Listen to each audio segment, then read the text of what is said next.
Time having arrived, I call this meeting of the Brockton School Committee to order. If you would all please rise and join with us in the Pledge of Allegiance. I pledge allegiance to the flag of the United States of America and to the republic for which it stands, one nation, under God, indivisible, with liberty and justice for all. First item on the agenda this evening is the hearing of visitors.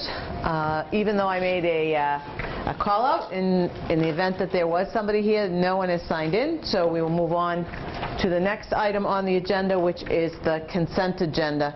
The consent agenda is the manner in which the school committee deals with items of routine business. I would ask at this time if there are any items that school committee members would like removed to be dealt with separately. Mr. Minicello. Enclosure, item L, enclosure 12, please, Madam Mayor. Okay. Any other items? If not, I would entertain a motion. So moved. Is there a second? Second. All in favor? Opposed? So moved. So the agenda was passed with the exclusion of item L. So then now I will turn to Mr. Minicello for item L. The school committee always likes to recognize donations to the school system, and we are very grateful to receive a donation of 5,000 books from the Pajama Program and Scholastic Books organizations. I'll just read from the agenda. The Brockton Public Schools Parent Engagement Program has been selected to receive a donation of 5,000 books valued at $25,000 from the Pajama Program and Scholastic Books organizations. The Southeastern Mass Chapter President, Colleen Millett, chose Brockton's Parent Engagement Program to be one of her region's recipients. We're obviously very grateful. The Pajama Program provides new books and new pajamas to children in need, some of whom are waiting and hoping to be adopted. These children live in various settings, including group homes, shelters, and temporary housing, and are shuffled from one place to another. And obviously Brockton would share in some of those children. So we are very grateful for that resource, and just wanted to acknowledge that, Madam Mayor. Thank you. A motion to approve. Thank you. Motion been made, probably seconded. All in favor? Opposed? So moved. Next item of business is the report of the superintendent of schools. Yes, as we probably remember, in May we had a big discussion about field trip to Washington, D.C. that was requested by the Plouffe School. Wasn't really supported as much as it might have been. That's what I'm like, I guess. Anyway, that might be best that it wasn't said then. It wasn't recorded. The group came before the school committee, made 2 appearances, and got approval from the school committee. So they're here tonight to actually give you a little update and to probably do a little more than just an update, as I can tell by the cake box. So who's going to speak or present?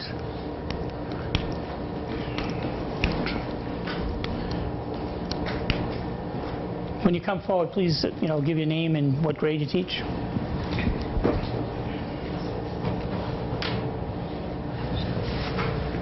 I'm Michaela McFarland. I teach ELA and Humanities grades 6 and 7 at Plouffe Academy. Alicia Darling, Math and Science at Plouffe Academy. Kelly Walsh, 7th grade, Special Ed at Plouffe. Michelle Nazarella, Principal of Plouffe. And first of all, I want to wish everyone a good evening, and I hope your summer is off to a wonderful start. And we're very happy to be here, and our trip to Washington was a successful one, made so because of the questions and concerns that were first posed to us. And taking all of those questions and concerns into consideration during our planning stage allowed or ensured and maximized the safety and the enjoyment of all of our participants, both students who had an amazing time and our staff. And we would like to share a presentation with you. If you could direct your attention to our screen. This presentation was put together by our 3 staff members here, and it's set to the tune of Ray Charles' America the Beautiful.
part of our presentation this evening, we would like to give you a little treat for after meeting hours. If Ms. Walsh.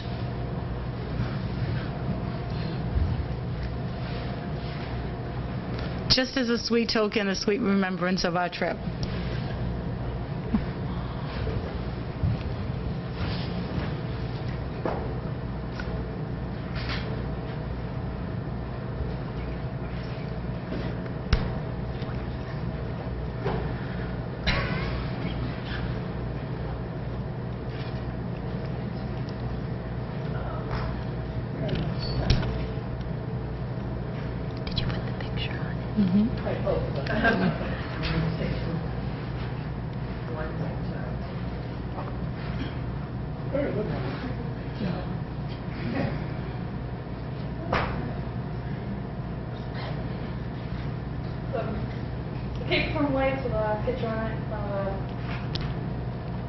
The Lincoln Memorial.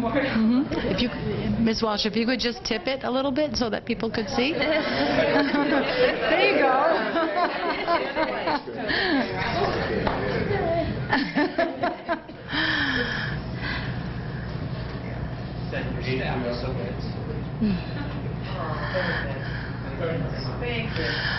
And we'll be more than happy to answer any questions or receive any comments. We'll be more than happy to do that. Mr. Sullivan, good evening.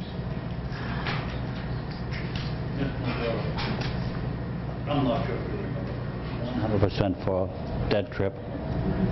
The kids looked like they had a hell of a time. I just had one question about the White House. Absolutely. Everything was on the outside. You couldn't get in the White House that day? Couldn't get in the White House. So the picture, I believe, was... Everything was on the other side On the of outside of the gates, yes. We couldn't go inside.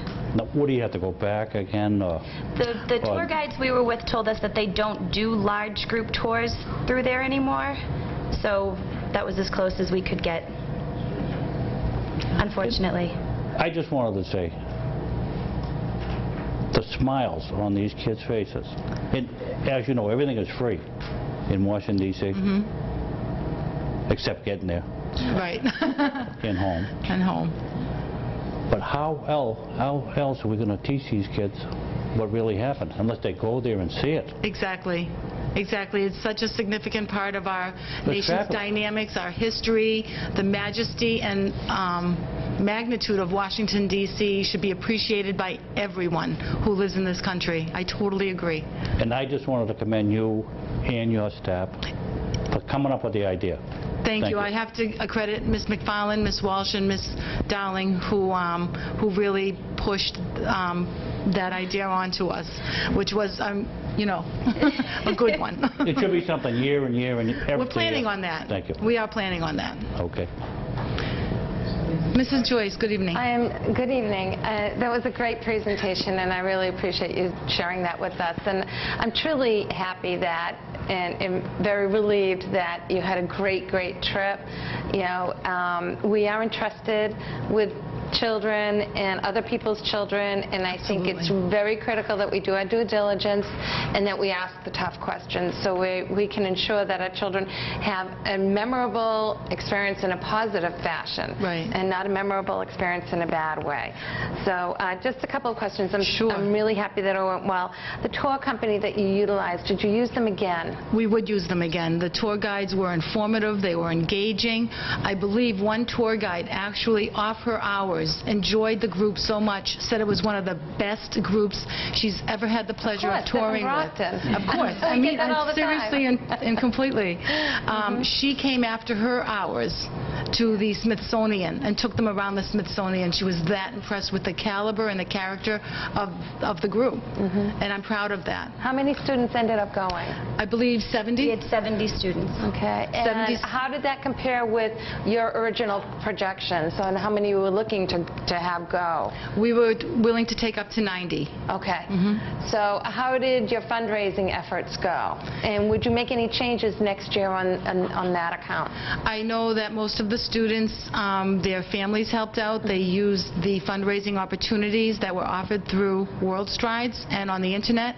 Some were gifted those by grandparents and aunties and uncles, and they were able to make the payments.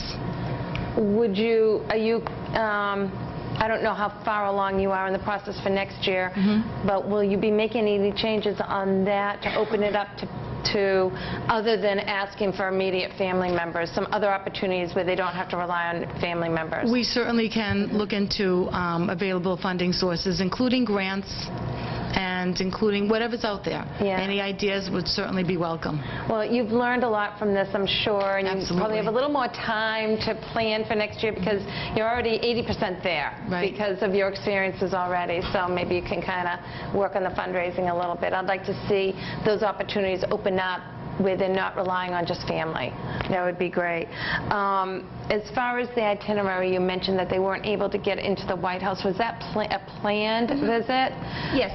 And when did you find out they couldn't go into the White House? I knew from the early planning stages. Okay, so it wasn't that we planned that they'd be going in and they found out last minute that they couldn't go in? We knew it was just a photo op kind of walk outside. side, Yes, walking by. We walked around from the north side to the south lawn. Is that a post 9/11 thing, do you think? That's my understanding, because I know that when I went in 7th grade, we did a tour inside the building, so that was pre 9/11, but I do believe it has something to do with that. Yeah. If you had to pick out a couple of highlights, what were the biggest moments you would consider on the trip? The changing of the guard at the Tomb of the Unknown Soldier, it was magnificent. They did a wreath-laying ceremony, and it was absolutely silent, and they did a playing of taps, and it was just, gives you goosebumps. It was just an amazing experience to watch that. The kids were in awe. They really liked the Holocaust Museum. They were very moved by the Holocaust Museum. They really enjoyed the Smithsonian's, the Air and Space Museum particularly. They loved everything. They loved everything down there. Any changes you'd make for next year? Yes, we were talking about that beforehand. First of all, we would change the destination, thinking about maybe New York City with a trip to the theater, the live theater, which is an amazing experience in and of itself, or to Philadelphia and Gettysburg. Yep. The arrival time, the return time was 4 o'clock in the morning, and that is, I mean, not that parents much slept that evening. I know that most parents were fretting about their students arriving safely, rightfully so. We would change that so it would be more manageable. Well, and with a closer location, we certainly are in a position to negotiate with World Strides. Right, right. Well, that's great. You know, overall, I think you learn from every trip that you take. Absolutely. And there's always room for improvement. Absolutely. And I'm really glad that it went well. I'm glad the kids enjoyed it, and I look forward to hearing about your trip next year. Thank you. Thanks. Any other, Mr. Jerome? Mr. Minicello? Sure. Oh, Mr. Carpenter? First of all, I have heard nothing but positive feedback since you came back from the trip, and that's great. And I admit that I was one of the members that had some reservations when you made your initial presentation. I think that, you know, Mrs. Joyce raised a good point. I think having done this for the first time and haven't had the experience of done this type of trip, I'm sure that that'll be also a learning curve for you and your staff in terms of preparing to do another one. I do still hope that we'll be able to expand the opportunity to more students in the future, and I think it's great they're planning, and perhaps also perhaps other schools might see what you've done with this trip, and perhaps this could be offered at other schools also, and they could learn from your experience of having completed one of these trips also. I do have to piggyback on what you've said. This trip was made possible because I've got a wonderful staff who was willing to donate a weekend.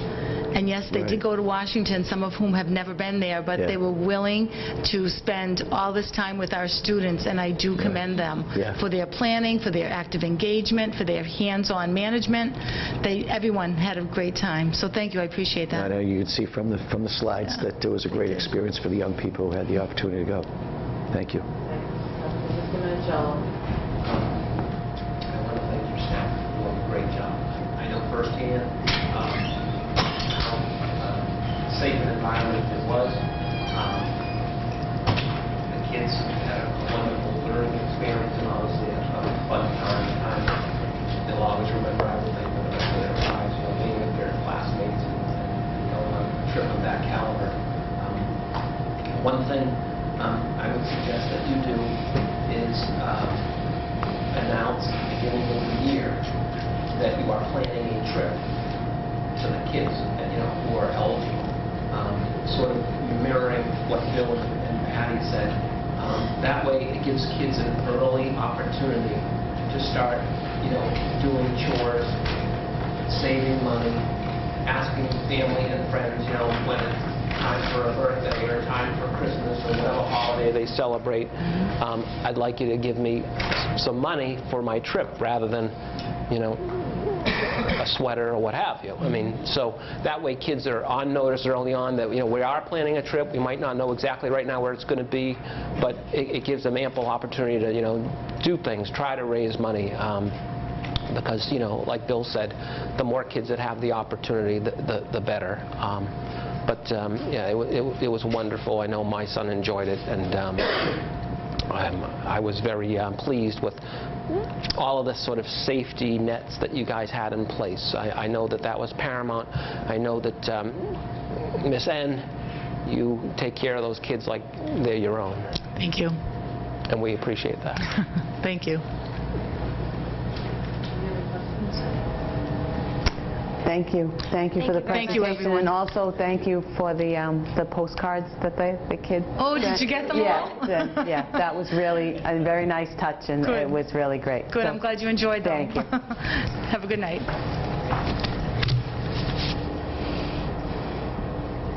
Do you ask? I'd like to bring forward Mike Thomas, who's going to give us an update on the progress that's being made at the Barrett Russell School.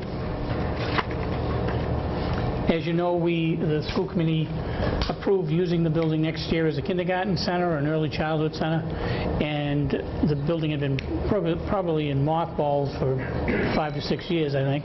So there was a lot of work that had to be done. We had stored an awful lot of equipment and materials there. We used it as a warehouse. So even before we could start the renovations, all that work had to happen. We had to move everything out. And again, we want to thank our staff for doing such a great job. Mike is more or less overseeing this project, and he can give you an update. I can tell you myself, I went there yesterday, and the progress is it's really something to watch. They're really doing a great job. Go ahead, Mike. Thank you. Good evening. I just go over everything that's being done, and also at the end invite anyone, anytime that wants to go over. Between now and basically we should be ready to have furniture delivered, all new furniture delivered right around August 20th. All the furniture for the students and the teachers, principal, administrators, nurses will all be delivered right around the 20th. So, but anybody's obviously welcome to walk through before then. We went up 8 feet on all new walls in all the classrooms. So we went up 8 feet with all new drywall, new closets, new built-in shelves. The whole electrical system is brand new. We have all new window air conditioners in all the classrooms and offices. The heating system, where they have the univent system, you know, that the system is in the almost in the shelf against the windows. Those have all been upgraded and cleaned. There's all new thermostats and controls in the building to help monitor the heat and keep it level. The bell system, the alarm system, all new computer drops for smart boards, and the wireless is all going to be brand new. The bathrooms have all been gutted and redone with new fixtures, sinks, and toilets, obviously for kindergarten size. The principal's office is going to be brand new. It was built out. It won't be in the location it was at before. There's all new exterior and interior doors. Obviously, will be the interior doors will all be the modern-day lockdown ready, which was able to be put in by the COPS grant. We were able to use money for that, and also for the exterior doors. A big safety thing that we put in is when you walk in the front door, you have the you walk through you know, it's basically a door, and then you have to take a right to get into the office. But at the end of that section, we kind of made a breezeway. We put a whole new door that you'd have to get buzzed in to go into the classroom. So you can come in and you can go straight without going into the office, but you can't go anywhere. You would be trapped there. You can't get into the classrooms unless you go into the office and then get buzzed in. So that's a big safety upgrade that we added. So there's no access to get into classrooms unless you enter the office first, and then you would have to be buzzed in from the front counter into the classroom area. There'll be all new carpet, and any tile that's being redone in the bathrooms and hallways, that's all going to be all new. The exterior brick is all being pointed, and also we're painting the columns so it looks a lot better. And then paving, we're repaving the entire parking lot, the entranceway, especially where that speed bump is that you take your car out. We are expanding the parking lot to make more spots for parking spaces, but also making a bigger swing so we can swing the buses around to make it easier for buses to drop off and much safer. And also all new fencing. We'll be putting fencing along the back, privacy fencing along the back where the neighbors abut the property. That will be 8-foot stockade. The neighbors were pleased about that. It just keeps it more private. And any of the old fencing, that chain link that runs along the playground side is all being redone. And then the old playground equipment, we did receive permission from the Parks Department to rip that out. So there is actually a decent playground that's there that we're keeping and fixing up a bit, but there was old swings and a couple old slides. We got permission to rip that out because we didn't feel it was safe. So and the Parks Department gave us permission to do that. So we're coming along. It's been a long process, but the team has worked hard to really do a great job. And again, it's all being done in-house except for some of the plumbing. We needed, obviously, with only one plumber on staff, we needed to bring in some help from our contracted plumbing company, but other than that, everything else is being done in-house. Mr. Thomas, Mr. Minicello. Are you pleased with the progress at this stage? Yes. Yeah. I tried to. Mr. Jerome said to stay away, don't go every week like I was going every week, and I'd get nervous that it didn't look like it was going to get done. And then I did that. I went every maybe 3 weeks, and yeah, I am pleased, and I'm positive that that the furniture will be in, and we'll be allowed to have staff go in probably right around the. Probably the 3rd to last week of August, staff would be able to go in and start setting up. And the good thing about the kindergarten, I think, is it the 12th, September 12th? It starts later than the regular school. So that gives these teachers and staff more time to set up. So that helps as well. So I'm positive we'll be in good shape. John and Mike, how many classrooms and students do you anticipate for that opening? We've provided for 12 kindergarten classrooms. The idea will be if we don't need to fill 12, we won't. We'll kind of work along with how many students are enrolled. What's the minimum you would anticipate? Oh, I think at least 10. At least 10 classrooms. Because again, we have 2 classrooms that are moving in, or 3 classrooms I think that are in existing programs now that are actually moving over there. And we anticipate 24-ish in a classroom? Right now we're capped at 23. 23. Yep. So and we've 230 pretty much students placed roughly, and then 1,200 students already. So that's good. That's a lot better than we've been. We've been kicking around 28. So if we can keep it at 23, 24, I know that Mrs. Barry up there, when I say 24, she gets upset with me. But 23 is our goal. And I think the big piece that we also should, keep in mind, it isn't just a building. All the materials are more or less on order. So it's really coming together, and I think it's going to be the timing of as Michael said, when you start moving all the furniture and all those materials in. That's why we need your help on the next week. I think we're doing a meeting on the paving. The bids is 25th? Yeah, we're going to try to move that up a little bit. Okay. Yeah. Yep. So that'll help us out too. But again, I think the workmen have done a great job. Again, I think it's great to go and take a look. I would not go every day. But I would say that all the second floor classrooms are just about all painted and ready to go. I know the electrical work will be done on the second floor by the end of this week. End of this week, yep. And there are fewer classrooms on the first floor, so. And with respect to the student numbers, the rest of the system, are we shooting for the same type of class size in the other schools? Yeah, well, yes. We're capped at 23 for kindergarten across the district. Our first grade numbers, because of the way we were able to, when we moved out a few of these classrooms, right. We were able to add additional first grade classrooms. Those numbers are really coming in line too. So we're hoping to open school 23. Can you elaborate on what you interpret? 24. 24, okay. Yep. Yep.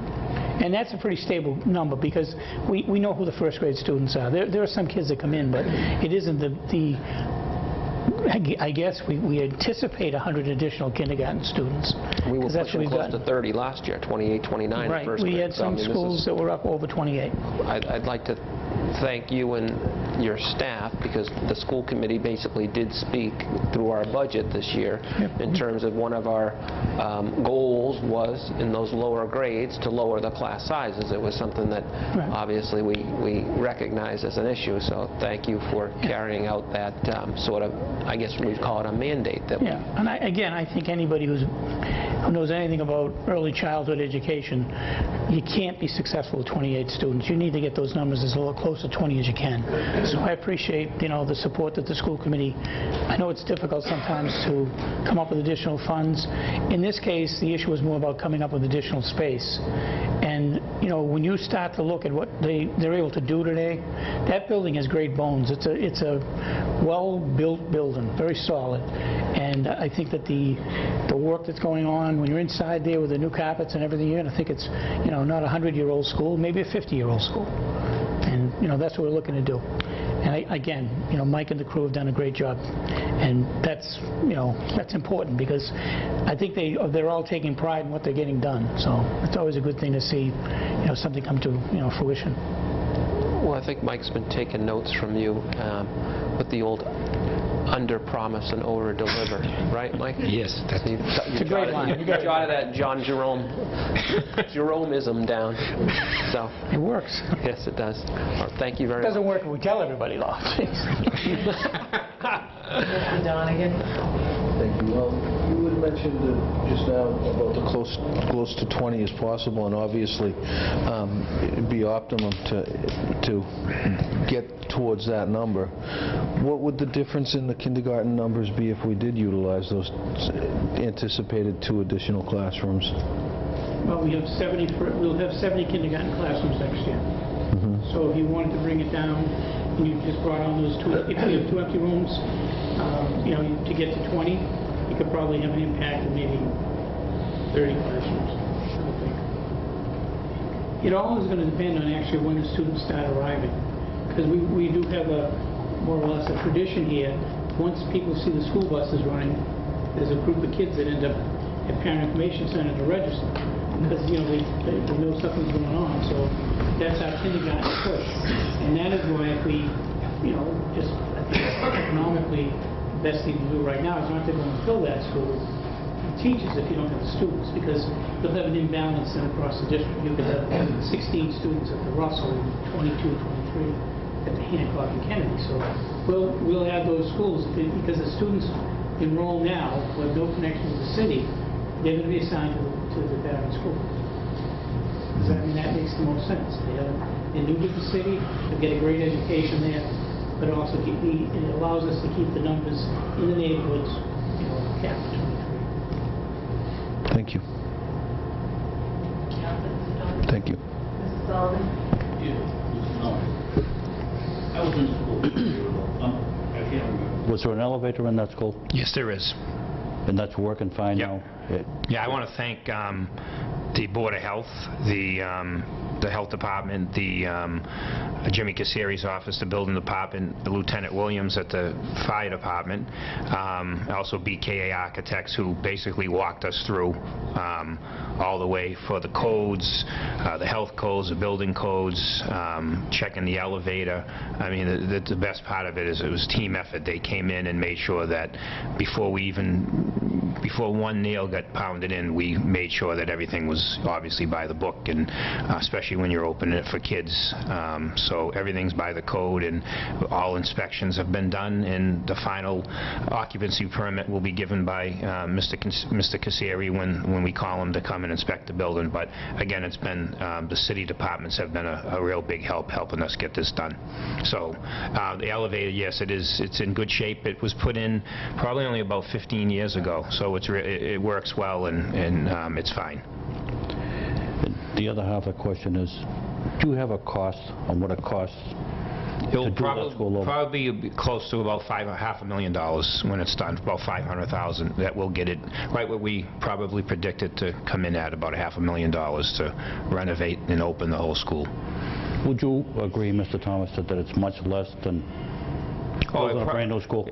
Oh, yeah, or if we just hired outside contractors to renovate that school, you're probably looking at about almost $2 million, or maybe, right around there. So, again, the only outside contractors we had to use was extra plumbers, but, overall, I think we saved a lot of money. Well, you've been able to split that cost between 2 fiscal years, which is very helpful, so the strain isn't, just in 1 year.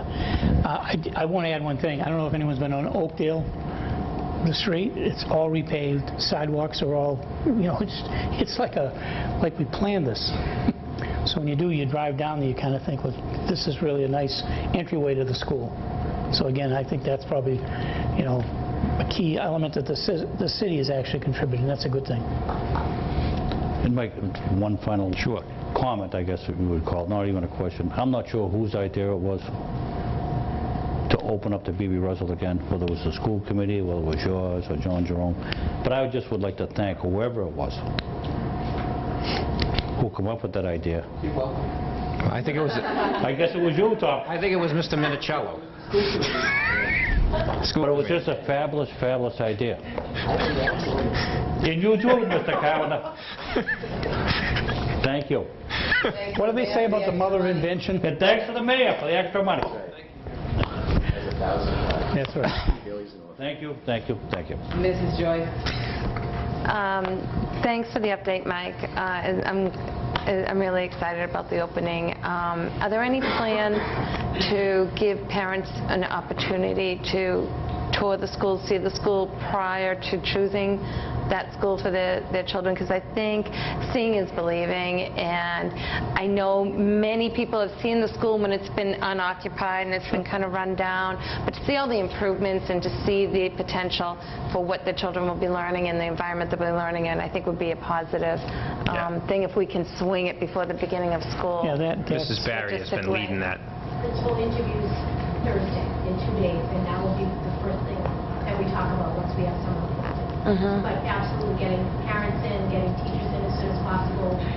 We've also talked about doing something to celebrate. So they're coming into registering for first grade. So we'll do like a first grade showcase as they're in kindergarten for a couple of months and talk about all of their options for first grade. Okay. There'll be a large family community engagement. How are registrations going so far? Have we been able to identify students to go to this school? Well, again, we have the 3 classrooms that were being reassigned. Okay. And right now, I don't believe that we have any official numbers. We have, like I said, we're planning on having at least 10 classrooms of kindergarten-age students. Your point about visiting is always key.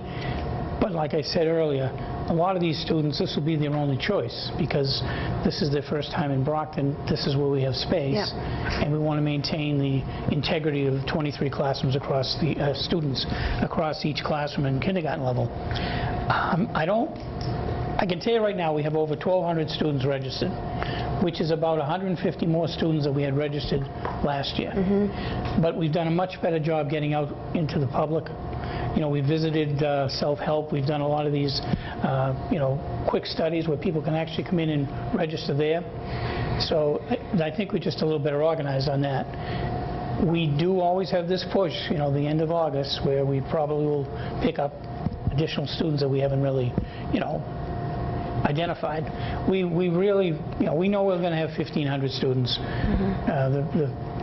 I guess the estimate is probably closer to 1,600 when we're, you know, really rolling by October.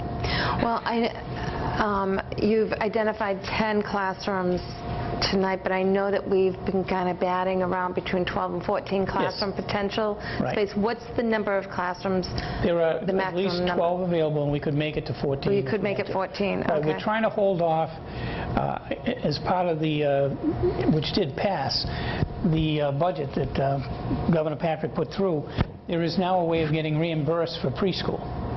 So what we'd like to do is start it sooner. I know that Mrs. Barry's got plans for that.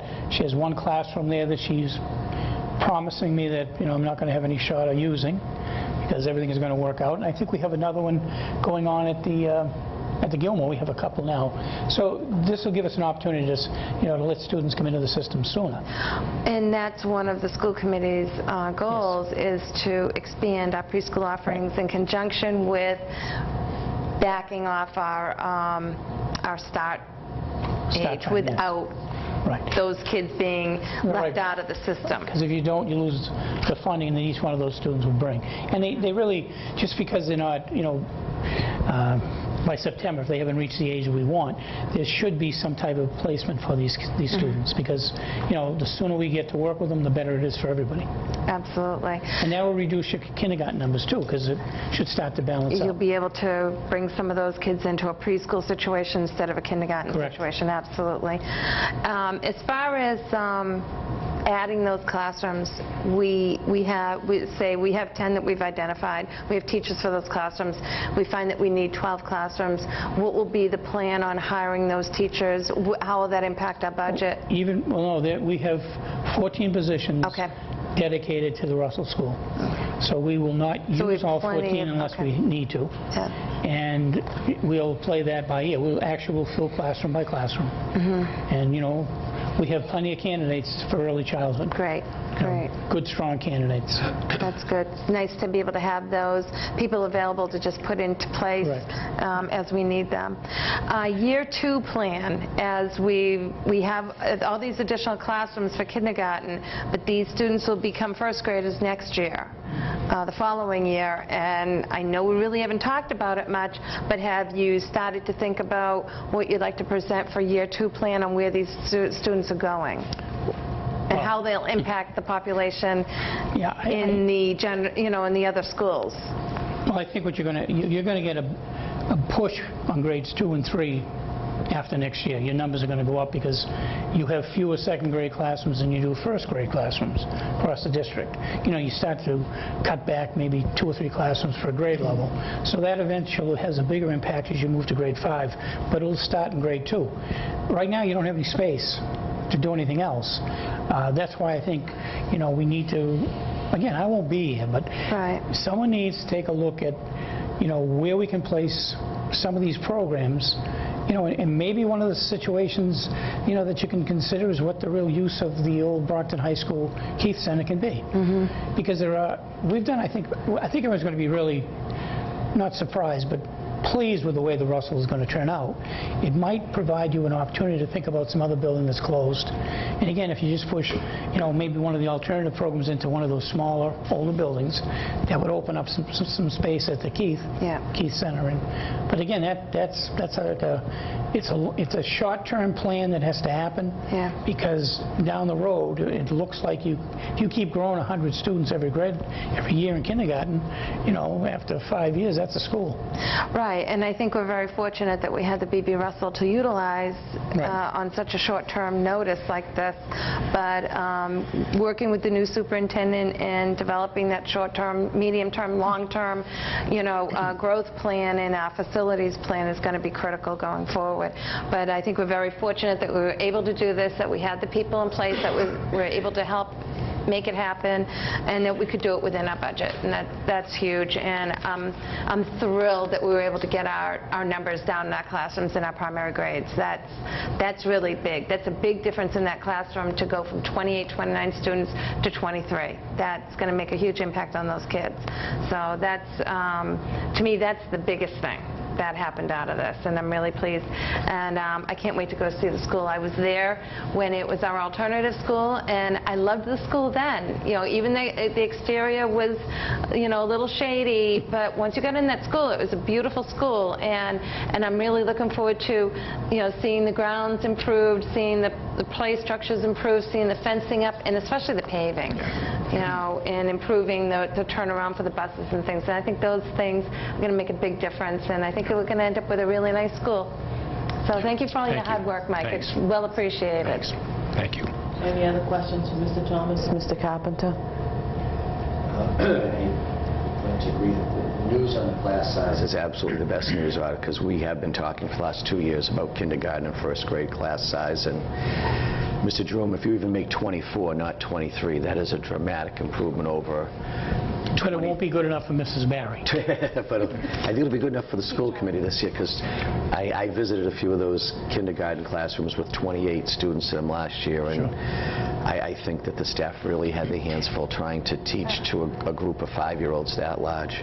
So I think that's the best news. And I think also, you alluded to a little bit, I think that when we bring a school back online like this, not only is it a good investment, but the impact on the neighborhood. I mean, that's been a kind of a black hole in that residential neighborhood for a number of years, and to bring that building back to life, and the people coming and going, and the upgrade in the facility, and even from the city side, we're preserving the asset, and that school is a much more valuable asset come this September than it was a year ago, sitting there as a vacant building. So, but I do agree, Mrs. Joyce raised the issue, John, I think you agreed that this citywide kindergarten concept there is more of a short-term plan that we really, and we've talked about it at facilities, and John, we've talked about it with you, that as we go into the next year, we really need to work with the new superintendent on a master plan for the best use of all our facilities. And although it was the best solution for this year, I would much rather see 5-year-olds going to school in a neighborhood school close to their home than being bused halfway across the city. So I think that has to be our long-term goal. But in terms of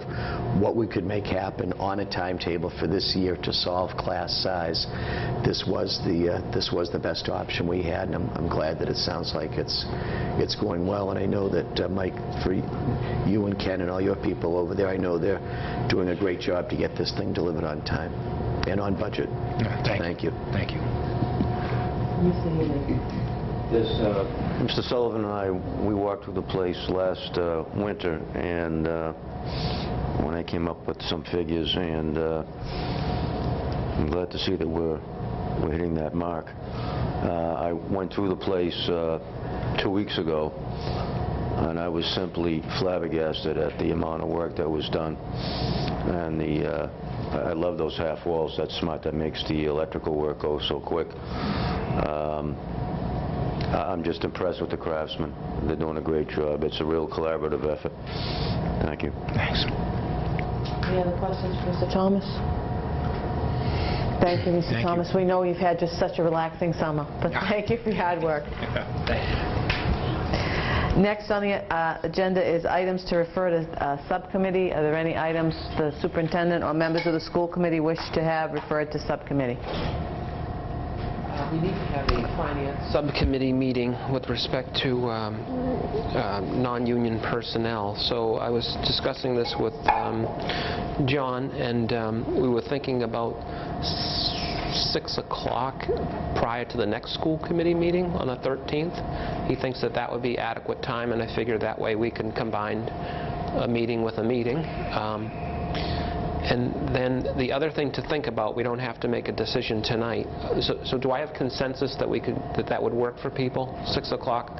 6 o'clock on August 13th at the next school committee meeting to have a finance sub, which is a committee of the whole, obviously. Okay, good. The other thing to think about is we need to schedule a retreat with the new superintendent, and I just want you to consider whether you would prefer an all-day retreat or if you would like a couple of night sessions. You know, whatever meets people's schedules is fine with Kathy. So just think about that. We were projecting for perhaps the second or third week of August. So just let me know what works for people, if people are on vacation. If I may, Mr. Minichiello, one of the challenges that we're going to have is that we're negotiating 5 non-certified, actually 6 if you count the MTAs, non-certified contracts this summer, and we are scheduling multiple meetings, as you know, almost every night. So an all-day may be our only option if our nights are pretty much all taken up through the end of August. We're pretty much booked for most of the contract negotiations. I know that a couple of us are on vacation. 3 members of the non-certified are on vacation the second week in August, so I may be looking after we'll that. look at something for the third week. Yeah, Okay. something like that. All right, so I mean, I just floated out there. We don't have to Mm-hmm. decide tonight, but I just wanted to have people start thinking about that. So we're decided, Mrs. Right, Alves, yeah. August 13th, 6 o'clock for finance sub, and it looks like we'll do something the third week of August for a retreat. We'll figure out what day and the times for that. I think that's it. Mr. Jerome, anything else we need to refer? That's where we were on the subcommittees. Okay, thank you. Next item on the agenda is unfinished business, which is the presentation by Amoresco.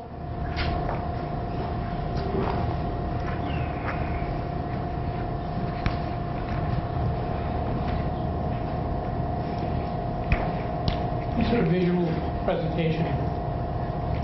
PowerPoint? No. We can see it. Thank you, Ms. Superintendent. Madam Mayor and members of the committee, thank you so much for having us in tonight. I'm Attorney Jack Units, and I'm doing some legal counsel to Amoresco in this area. And we're here really to address 3 very specific and important issues. Hal's got a chart that he'd like to distribute to the members. The first real important issue is how to get the Amoresco project funded. For those of you that were with us 4 or 5 years ago when the bid went out, the school department joined the city in putting out an energy conservation construction project bid. Amoresco won that bid and conducted an audit, an energy audit, and put together some numbers in a framework of energy savings to the community over the course of the period of 20 years. The unfortunate reality is the economy started to tank, and the possibility of funding the project glided to a halt when the city ran out of enough money to do capital work. Mr. Condon has been direct and clear about the reality that he could not certify a bond appropriation for the extent of the work that was originally described without a waiver from the department, DESA, on the net school spending formula, so that this could be treated on the city side as a net school spending expense. It's not uncommon to have this problem in older cities. So we've had extensive meetings over the last several months with DESE and, of course, the Secretary of Energy and the Environment, Richard Sullivan. They will support us when we go in for a waiver request with DESC. Secretary Sullivan, Commissioner Sylvia, and Commissioner Jordan have been pretty emphatic that the governor wants to see these type of projects move forward. So we feel pretty confident that if you approve this with the contingency that we get the DESC waiver, and obviously that Mr. Condon can certify the appropriation with that waiver, we feel pretty confident that we can get it. But we need you guys to take the lead on it. This is a 25A contract, and a 25A contract is much different than the Chapter 149 contract that you guys just had problems with the asbestos up here at this building and the window replacement program. It's different in that it was designed to anticipate those type of contingencies. It provides a huge amount of flexibility because it treats the contractor and the customer, in your case the school department, as partners. So Mike Thomas will be involved in every step of the way with Amoresco in choosing contractors and choosing what projects get priorities, when these projects are done, and so on and so forth. And if they run into asbestos, the contract can be modified to deal with that issue, and Hal's going to talk a little bit about that. Another good part of this contract is that every item is independently bid by Amoresco. There's no heavy lifting on part of the school department once this contract is actually commenced. Amoresco will put out bids in some cases for windows, in some cases for boilers, and oftentimes these bids will come in less than 10%, or 10% less than the original budgeted price. And the significance of that is, I just heard Mr. Thomas talk about the incredible work that you've done at the B.B. Russell School. That is amazing. But there's still boilers and windows that need to be replaced. In Lowell, Amoresco came in $2 million less than the projected budget for the project, so that $2 million went into other energy conservation programs. If it comes in $1 million less than this one, there go your windows and your boilers for the B.B. Russell School or another building of your choosing, because these contracts can be modified midstream as we go. We actually in Brockton were the first community to get a waiver. This was back in the late 90s, and I'm sure Madam Mayor remembers the problems we were having at the Raymond and Davis schools. Huge chronic absenteeism among teachers and students because of a very poor HVAC system, constantly failing, mold, all kinds of problems that we couldn't afford to fix. At that time, we met a company called Noresco that does the same thing as the Amoresco. In fact, I think Noresco was actually a parent of Amoresco. And Noresco told us about this energy savings concept that the legislature had just passed. We went out, we put the bid out, we got the contract, and then we went into Department of Ed back then. It was Commissioner Driscoll, and we were approved. We were able to get those HVAC systems fixed in those buildings and save their life and a lot of teachers' healths. So these are good contracts in that regard. The last thing I want to just point out to you, and Mr. Sullivan I know can help us a little bit on this one, if you want to see these projects, how they work, and close to home, take a tour of some of the BHA buildings right now. BHA hired Amoresco to do a lot of the high-rises, and extensive work is going on so our seniors will have a higher quality of life as we speak. And it's going on very successfully, on time, on budget. So what we are asking tonight is that the committee adopt the program, obviously with the contingencies, as I said before, that Mr. Condon gets the net school spending waiver and he can certify it. And from there we'd go up to the City Council for final approval. And we'd go off to DOE to try to get the final approvals as well. Hal's going to talk a little more about the specifics and or answer your questions, whichever you prefer. He could give a summary or could answer your specific questions, particularly as it relates to the asbestos issues. And I should point out, because of the other great work you've done in the system in the last couple of years with energy conservation contracts on your own, that the numbers are down less. The contract amount is probably $10 million or less as opposed to the $12 million we originally forecast, and therefore the savings might be a little bit less, but the bond will be less. So it's still a great program even with the reduced need. The The key to keep in mind is these are projects that sooner or later will have to be done. Boilers will have to be replaced. The buildings will have to be winterized. The winterization will have to be repaired. Things like this will have to be done. This is an efficient, low-cost way of getting them done, and Hal can explain that a little bit more. Again, I want to thank you for your time, and Hal's here to answer any questions. Maybe you just want to introduce yourself just for the fact that it's on TV for home. Absolutely. Is this on? Yep. Thank you. I'm Hal Meyer with Amoresco. I'm responsible for business development in Massachusetts for energy savings performance contracts. Thank you again for having me in front of the committee here, Madam Mayor, and the others. We were here before you almost exactly a year ago to date, and as you may recall, we are currently under contract with the city and school department to have performed an investment grade energy audit, which we since completed a multi-volume set and have presented that to the stakeholders in the city and the school department. And as Jack was mentioning, since that time, well, at that time you folks all agreed that it was a good program for the school department.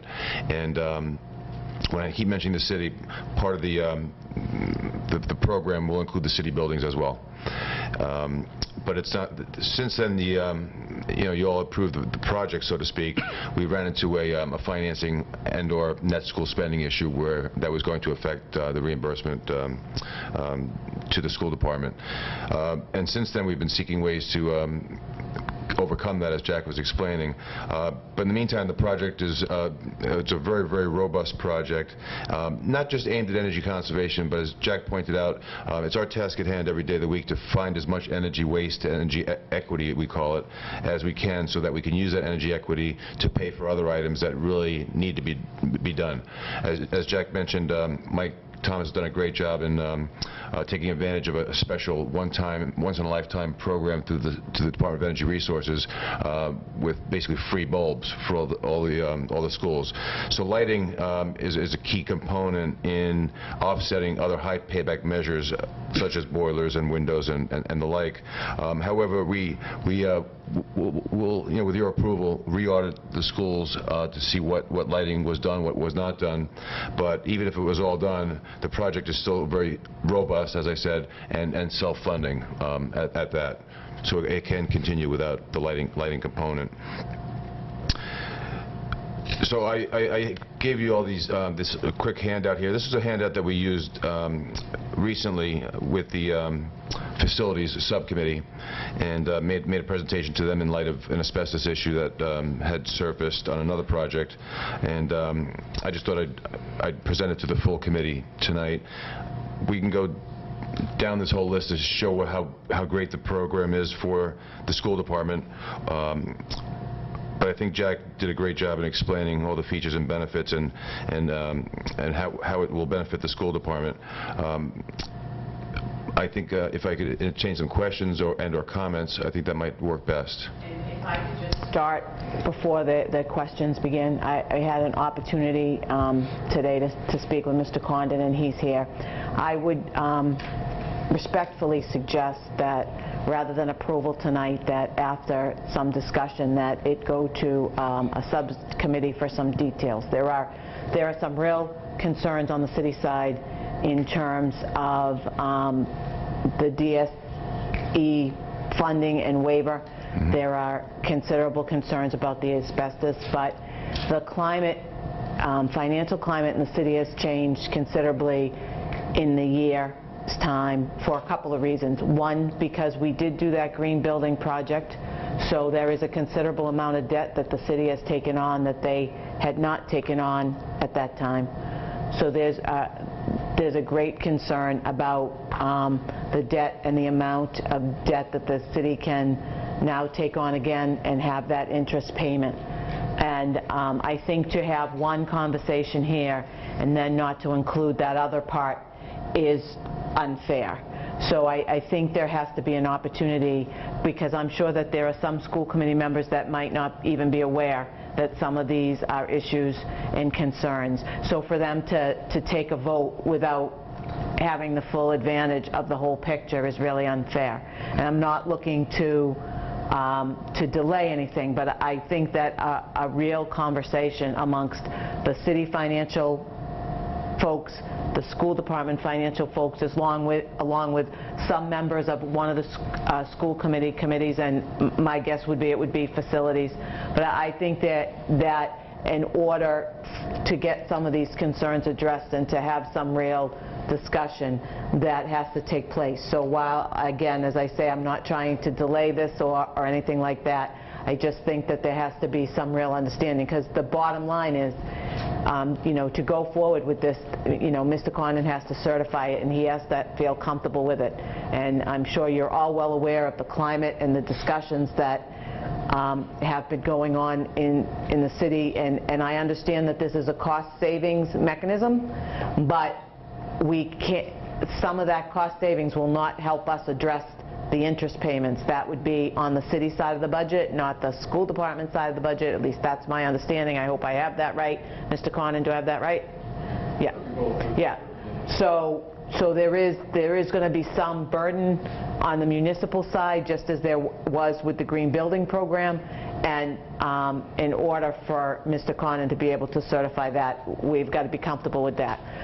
And I wanted to say that prior to everybody asking questions, because I would respectfully ask at the end of the time that you have your discussion that somebody consider a motion to send this to facilities for further discussion, and I wanted to say that before all the discussion ensued. So having said that, I will now entertain questions that you might have. Mrs. Joyce. I absolutely agree with the mayor. It's been a while since we've had this in front of us, and the last that I remember on this was it all came to a screeching halt due to our the possibility of the exposure that we would undertake if for unforeseen circumstances, and the biggest factor would be the discovery of asbestos. And once you get into a project and you discover something like that, we were concerned about our financial exposure if those issues were discovered.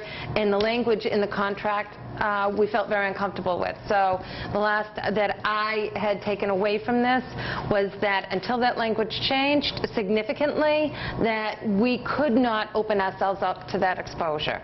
And also, personally, as a school committee member, I would like to vet out more on what these projects are and how they play into our MSBA initiatives that we're looking into as well. We just got through with a large improvement with boilers, windows, roofs, and so there's been a lot of changes in our schools and our school infrastructures since we started this with Amoresco. So I think the circumstances have changed, and I think we need to really almost, not quite, but kind of backtrack and start again and start looking at, number one, what our exposure is, how the MSBA initiatives that we're looking to for the future, and as well as the ones we've already completed, all play into this, and where Amoresco fits in all this, in this puzzle. Mm-hmm. So I absolutely agree that we need to refer it back to subcommittee,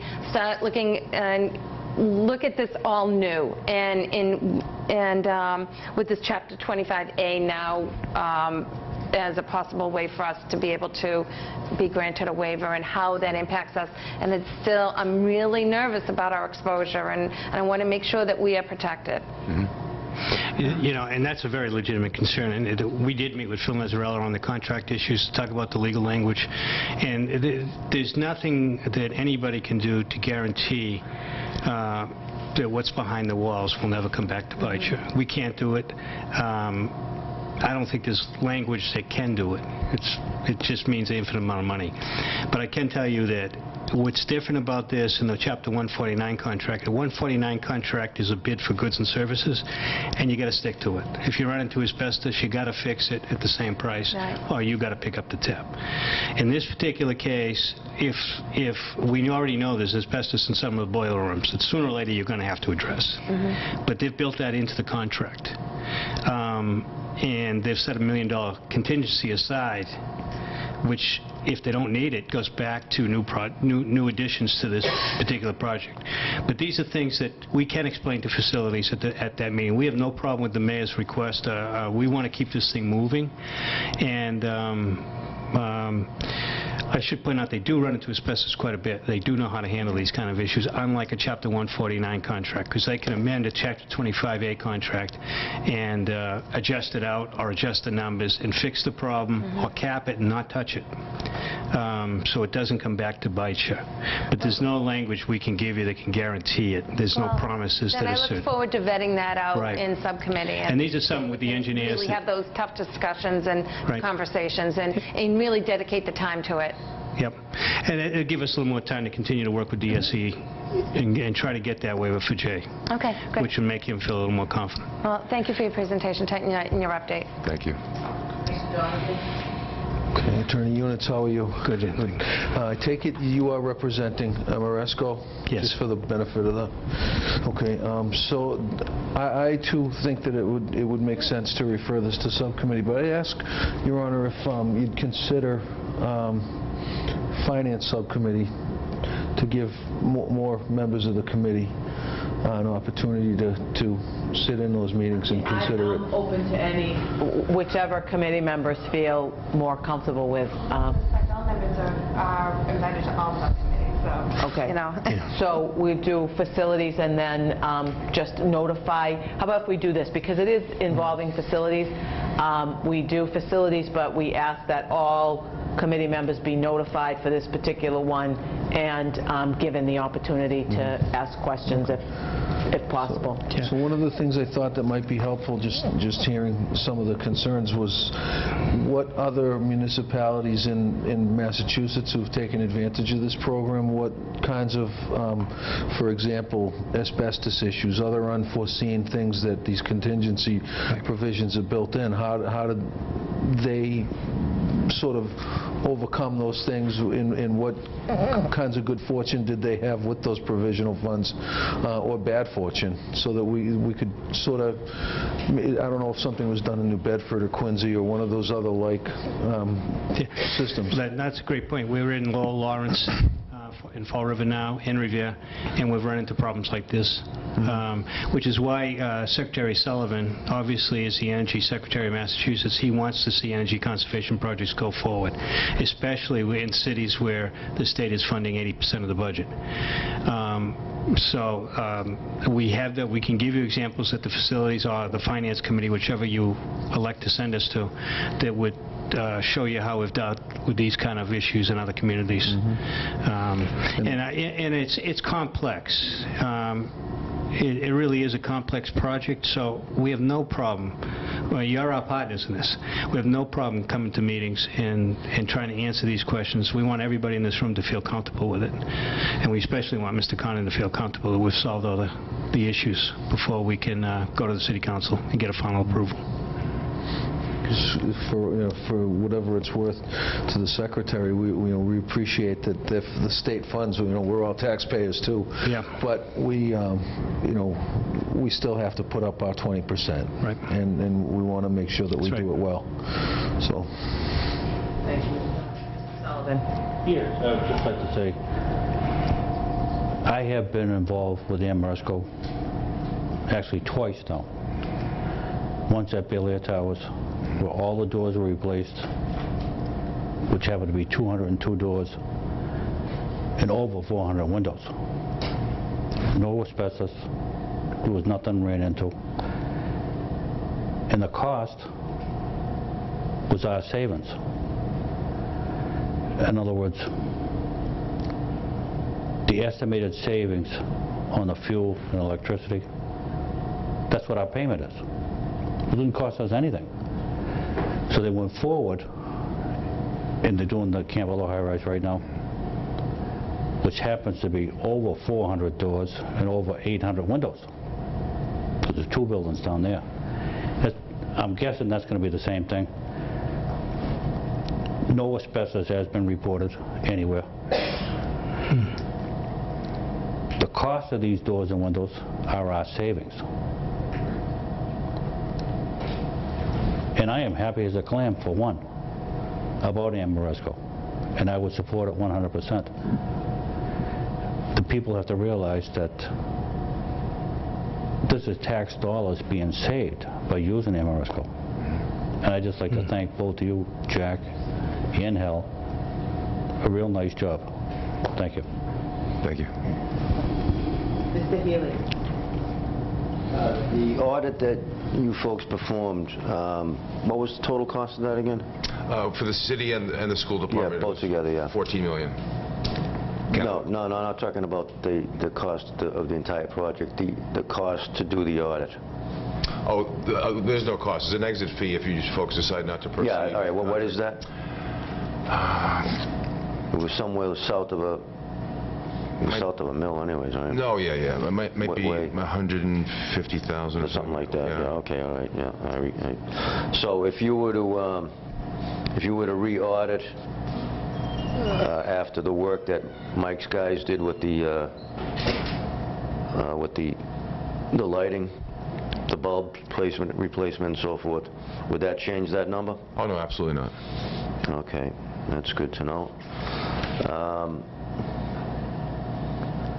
Well, I've read the contract over, and I'm just going to hold any comments on that until the entire committee can get together. So I'm of the same mindset that we shouldn't do anything tonight at all. But I do appreciate your time for coming here. Yeah, thank you. Candor. Thank you. Mr. Mitchell. Good evening. Thank you for attending. As Mr. Healy just said, obviously there's been some work done between the last audit and today.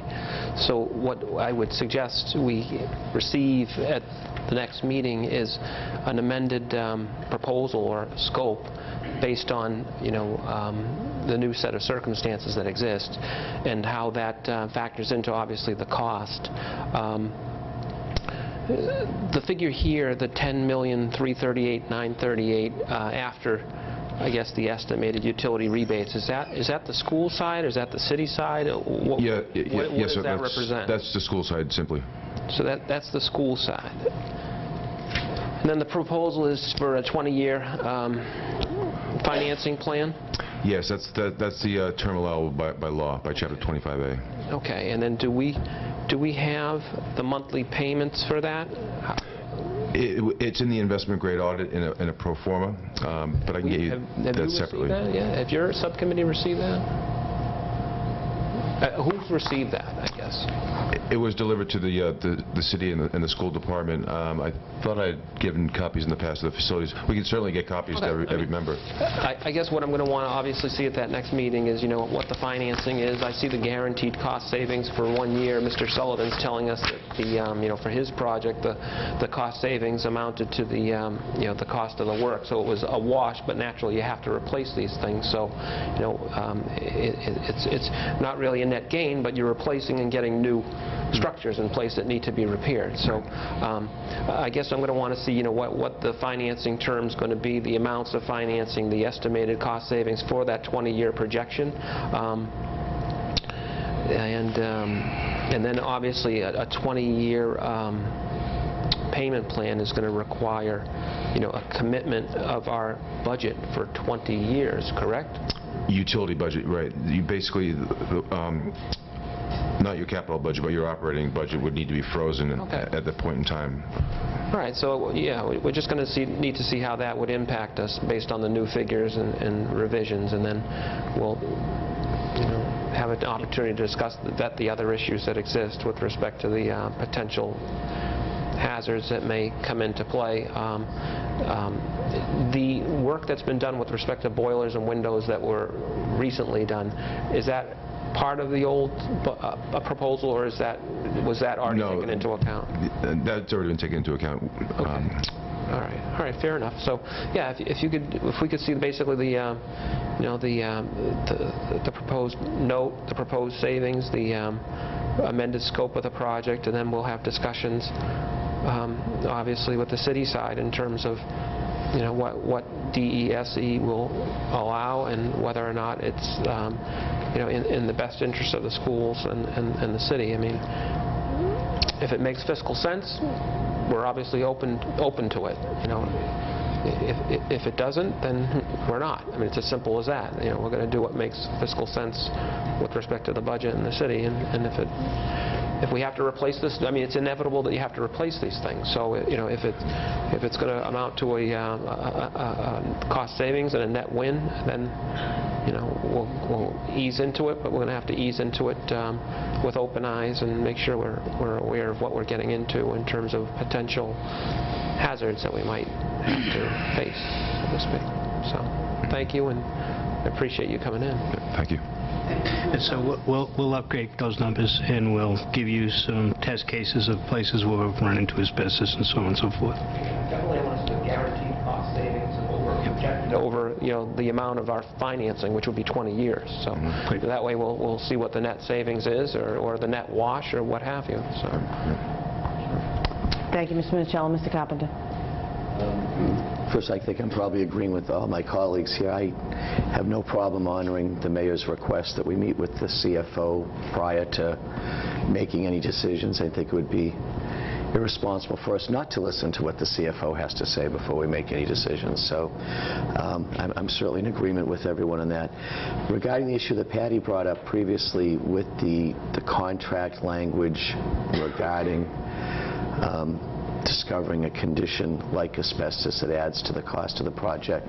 Jay, could you just answer this for us? It was my understanding that the law department originally had a hold up on that issue, but that subsequent to that, upon further review, they were now okay with the contract. Is that a fair representation? With the Amoresco folks, and I think they were moving toward a resolution. I don't think you quite came to an accurate. Not 100%. But okay. I thought they were pretty close. Okay. So I think that would be another issue. We'd probably just, if we could get some closure on that issue when we meet as the facility subcommittee also, because that was the impression I had, was that we were going to overcome that. But you know, certainly, you know, if Mr. Condon has some other issues that he thinks we need to be aware of, you know, we need to look at this this whole thing. You know, I think it is an opportunity, and it would also not be responsible for us not to fully investigate this opportunity. You know, several have mentioned what we've done with the green repair project under Mr. Thomas' leadership, and you know, we have substantially improved and added about 40 years to the life of 8 school buildings, and that's a good investment with mostly state money, and with the support of the mayor and the council for our 20%. So I think this is perhaps another opportunity for us to upgrade, continue to reinvest in existing facilities, and you know, add to their long-term life, so that we don't have to have more conversations like we're having right now about building new schools. If we have old schools continue to go offline, how are we going to replace them? So I think we do really need to give this a good hard look and see if we can make it work, because I think it has the potential to be an advantage for the Brockton schools. But one quick question for Mr. Meyer. If we went forward with this project, would the work be completed by union labor? It can be completed at the discretion. Basically, unlike a Chapter 149 project, there's no the future bidding need not be publicly advertised. We need to only pay prevailing wages, and unlike some of our competitors, we're indifferent, quite frankly, Mr. Carpenter. Okay. Whether it's union or non-union, we prefer to hire local contractors. But if it's union, Revere was union, Lowell was not, for instance. So my question would be, as we go forward, is it possible, if we made a decision to go forward, that it be with the stipulation that Amoresco would enter into project labor agreements with trade unions? Oh yes, absolutely. We entered into a large agreement for the Boston Housing Authority. Okay. A couple of PLAs. Yeah. Right. And so that would be one of the many decisions we'd be looking at as we finalize going forward. Absolutely. Not going forward. Yep. But that would be an option available to us. Absolutely. Okay, great. That answers my question. Thank you, Mayor. Very briefly, Mr. Meyer and Attorney Moniz, I didn't want to leave my comment, to leave you with the impression that I'm not for this, because I had the good fortune to work on a similar project at the Architect of the Capitol in the year before I went to law school, and I know from sitting on various subcommittees, I've seen, just with new roofs and things like that, the enormous savings that can come, and they can come very quickly. So I'm absolutely, in principle, for it, but I just don't know enough to solve the problem just yet, and that's why I think all of us are just a bit reticent. The The other thing I wanted to ask too, with respect to, and we prefer that you work with local labor as well, as many Brockton people as you can have working on such projects. We're very happy about. But the other thing that just kind of occurred to me, and perhaps, in fact, I'm going to hold off until there's a subcommittee meeting because I want to think more about my question before I ask it. So thank you. Thank you. And let me just say, if you have any questions in the interim that you want specifically addressed, you can contact me or Hale directly, and we'll get you those specific answers before the subcommittee meetings. And if we can't do what we say we can do, I don't blame you for not going forward. We have to convince you that we can do it. And otherwise, it's too complicated. And as the mayor said, since the bid went out, things have changed, and it makes it a little more difficult. So we better do it right. By the way, speaking of DC, we're currently awarded the Capitol building, and we're building it as we speak. The architect of the Capitol went all through there, all the tunnels underground, everything, counting light bulbs for an entire summer. It was back in the early days of these projects. Gentlemen, I appreciate you coming in. I also appreciate your understanding of the matter, that we take in the whole scope relative to the changes that have occurred since the last time. So thank you for your understanding of that. And members, I thank you for your understanding of the situation that we're in as well. So at this time, I would entertain a motion. Subcommittee, and with so that we can get more information from the city's chief financial officer. All right. So we will refer to the facilities subcommittee with the understanding that all committee members will be notified and be able to participate. Is there a second? Second. Motion's been made and properly seconded. All in favor? Opposed? So moved. Thank you all. Thank you very much. Thank you, everybody, for your time. Is this you? Okay. So next item on the agenda under new business is the approval of the contract with the superintendent-elect, Mr. Minichiello. The Superintendent's Contract Subcommittee, which is a committee of the whole, met on 2 occasions with Kathleen Smith, the Superintendent-elect. We met on May 29th, and we met on June 27th, both of 2013. At that final meeting on June 27th, the subcommittee voted to favorably recommend the employment agreement as presented that evening. It was vetted by the subcommittee members, and I would make a motion that we adopt and ratify the contract between the Brockton Public Schools and Kathleen Smith at this time. Second. Motion made. Second on the motion, Mr. Carpenter. On the motion, please. Thank you. Have we actually received a copy of the final contract? Yes, it was the document that you had at the subcommittee. Nothing changed that evening. We didn't have any discussion. We didn't make any changes at all in that contract? There was not one change. It's basically the document that we had. Here? Yes, we have it for Okay, people so to sign. that will become a public document then after we take this vote, so if the public is interested in it, they can access. This document is the exact document that we had gone over that night. We made some amendments and changes on May 29th. I had discussed them with Attorney Lennox. I then brought back the changes in the form of the amended contract that evening. We went through the entire document. There was not one change. No subsequent changes. Yep. Okay. So everyone has that document. So the working document we had is the same as the final document.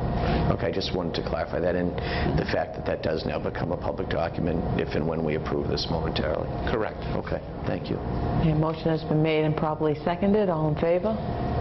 Opposed? So moved. Thank you. Anyone else for any items under new business? Mrs. Joyce? I'll get a copy of the contract. Sure. Okay, thank you. Anything else? Mrs. Allen, will you make sure that happens? Actually, give the signed copy there. Yes. Make a copy of the signed. Anything else under new business?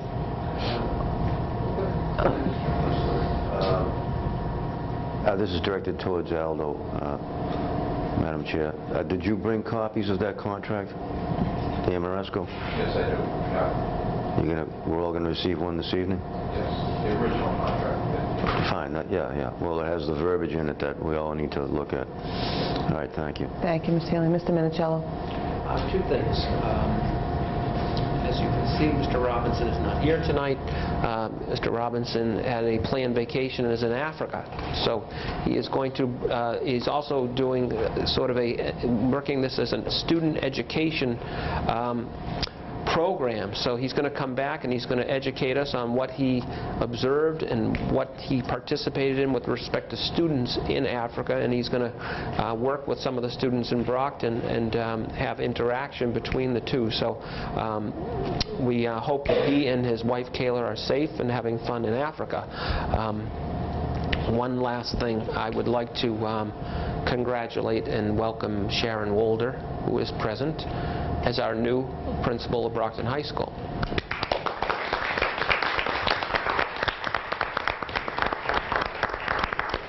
We are sure that Sharon will do a great job, and congratulations, Sharon. Anyone else for new business? Just further on that, I had the opportunity over the last several months to work with Ms. Wolder on the accreditation subcommittee, and informally to sort of watch her in action in her regular day-to-day activities down at the high school. And I think she's not only a fantastic person, she has a first-class mind. She's well-liked and well-respected by her colleagues over at the high school, and I'm really looking forward to seeing you take Brockton High School to another level. So. We all set? Okay. So at this time, I'd just like to make one remark, and that is that in January, when we took a vote in this room to appoint an interim superintendent, I assured everyone in the community and in this room that their children would be well taken care of, and their children were very well taken care of. So at this time, I would just like to take an opportunity to thank Mr. John Jerome for the work that he did to keep this school system continuing on the right path through some, through charting through waters for a few months until we resolved the issues of a superintendent. He stepped up to the plate, was willing to do it, and he did a tremendous job, and to which we all owe him a debt of gratitude. So, Mr. Jerome, thank you on behalf of all of us and on behalf of the community.